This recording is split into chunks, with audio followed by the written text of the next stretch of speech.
हूँ शिखा और आप देख रहे हैं भारत न्यूज। आइए रुक करते हैं आज की ताजा खबरों की ओर। इस वक्त की खबर आ रही है बलिया से, जहां बलिया में मायावती के जन्मदिन के भव्य आयोजन के बाद गठबंधन को लेकर बीएसपी के इकलौते विधायक उमाशंकर सिंह का बड़ा बयान सामने आया है। उन्होंने कहा कि भाजपा 2024 के चुनाव में कांग्रेस और बीजेपी दोनों पार्टियों को सत्ता में आने से रोकेगी। बीएसपी केंद्र में बनाएगी पूर्ण बहुमत की सरकार। भाजपा तीसरी नेशनल पार्टी है, पूरे देश में संगठन को मजबूत कर रही है। जनता कांग्रेस और बीजेपी से ऊब चुकी है, विकल्प के तौर पर भाजपा ही है। भाजपा 2024 में पूर्ण बहुमत की सरकार केंद्र में बनाएगी। से इन्होंने इस किनारा कर लिया है। अगर आप कहते हैं कि हमको बीजेपी को रोकना है, तो आपको बीजेपी को अगर रोकना है तो कहीं ना कहीं अलायंस के साथ आना पड़ेगा। आपको नहीं लगता है? हमारे लिए जी जिस तरह से बीजेपी है उसी तरह से कांग्रेस भी है। सत्ता में बीजेपी है सर? नहीं, हमें हमारे उसी तरह से कांग्रेस। हम अपनी ताकत हम फिर किसके साथ जा करके हम फिर क्या करेंगे?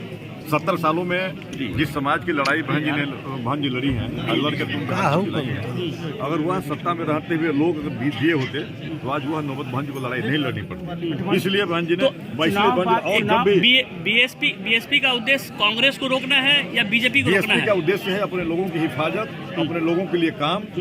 बीएसपी का उद्देश्य मतलब, और इसका उदाहरण जब उत्तर प्रदेश में बहुजन समाज पार्टी की सरकार रही हो तब तक उनके कार्यों की मतलब किस तरह से एजेंडा लागू किया जाता है। आप यही जहाँ पे हम लोग खड़े हैं, इसी के बगल में 50 मीटर, इसी के 50 मीटर पे, हाँ इसी के 50 मीटर पे मान्यवर कांसीराम शहरी आवास है। अब जाके देखिए उसमें क्या कौन दलित समाज के लोग हैं, सारे समाज के लोग हैं। ये बहन जी सबके लिए काम करती हैं। सर केंद्र में आप नहीं आ रहे हैं, केंद्र में आपकी सरकार नहीं बनने जा रही है, ये जग जाहिर है।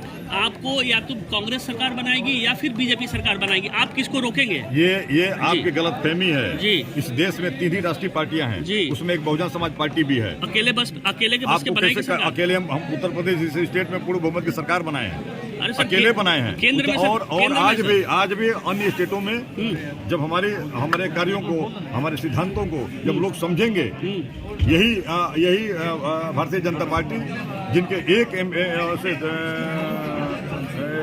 एमपी हुआ करते थे उस समय, स्वर्गीय श्री राजीव गांधी जी ने एक बार उसमें कहा था, सुन लीजिए, उस समय उन्होंने कहा था कि हम इनके बारे में क्या चर्चा करें। ये तो वो भी सिद्ध नहीं कर पाएंगे कि हम दो हमारे दो, और वो मान लीजिए आज उनके देश में सरकार है। तो अब कैसे बहुजन समाज पार्टी को इनका इतना हल्का, इनका कारवां पूरे देश में है, हर जगह संगठन है और हर जगह एमएलए हैं। किससे उम्मीद करते हैं कि आपको समर्थन करेगा? कांग्रेस बीजेपी को नहीं, हमारे लोग, हमारी जनता। हम कभी भी गठबंधन के पक्ष में नेता से नहीं है, हम गठबंधन के पक्ष में जनता से हैं। और जनता को अपनी बता करके, अपने शासनकाल में कराए गए कार्यों को दिखा करके पूर्ण बहुमत आ जाएगा सर।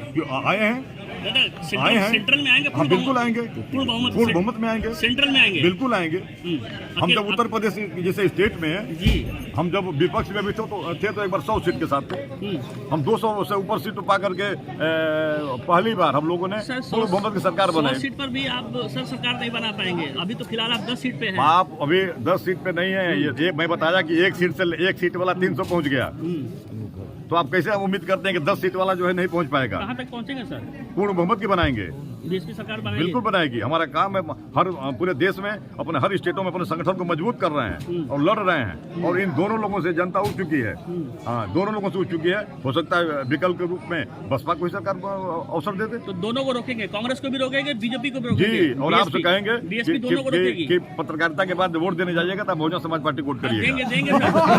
देंगे लेकिन रोकेंगे सर दोनों को। आप कांग्रेस को भी रोकेंगे, बीजेपी को भी रोकेंगे। हम इसलिए कि हम जो हमारी जो आइडियोलॉजी है, जो हम करना चाहते हैं देश के लिए, जब हम सत्ता में रहेंगे, पूर्ण बहुमत में रहेंगे, तभी कर पाएंगे।